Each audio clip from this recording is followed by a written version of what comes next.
Dans l'Ancien Testament, l'hospitalité est une vertu fondamentale, un devoir sacré. Abraham est présenté comme un modèle de cette hospitalité biblique. Ainsi à Mambré, quand 3 voyageurs se présentent à lui, à l'heure la plus chaude de la journée, Abraham se précipite pour les accueillir. « On va vous apporter un peu d'eau, dit-il.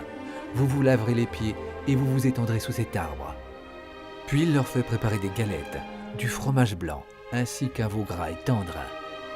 Ce récit mentionne tantôt un hôte unique, tantôt 3.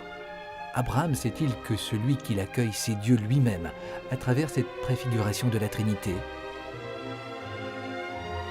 Mais dans l'Ancien Testament, l'accueil des étrangers n'empêche pas une certaine méfiance. Il faut se garder de ne pas adorer leur faux Dieu et rester fidèle au Dieu d'Israël. Dans le Nouveau Testament, Jésus va plus loin. Il n'y a plus d'étrangers, mais seulement des frères. Il accueille la Samaritaine, le lépreux, le collecteur d'impôts malhonnête, rejeté de tous. Pour faire comprendre la charité fraternelle que l'on doit exercer envers l'étranger, il raconte cette parabole du bon Samaritain.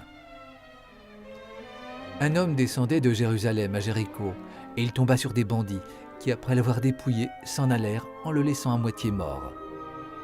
Par hasard, un prêtre descendait par ce chemin. Il le vit et passa de l'autre côté.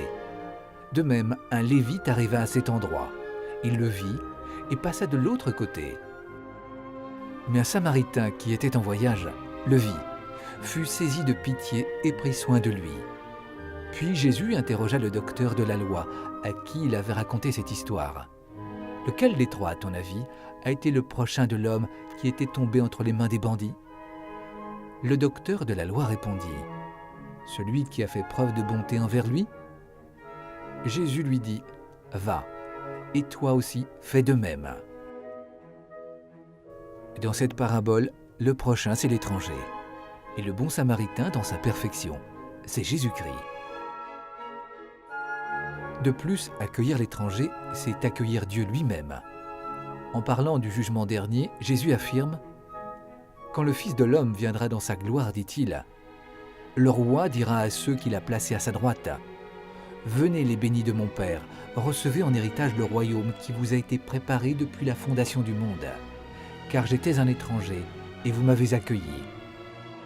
En vérité, je vous le dis, dans la mesure où vous l'avez fait à l'un de ces plus petits de mes frères, c'est à moi que vous l'avez fait. » Dans une lettre aux Hébreux, saint Paul recommande vivement la pratique de l'accueil de l'étranger, car, dit-il, elle a permis à certains de recevoir chez eux des anges.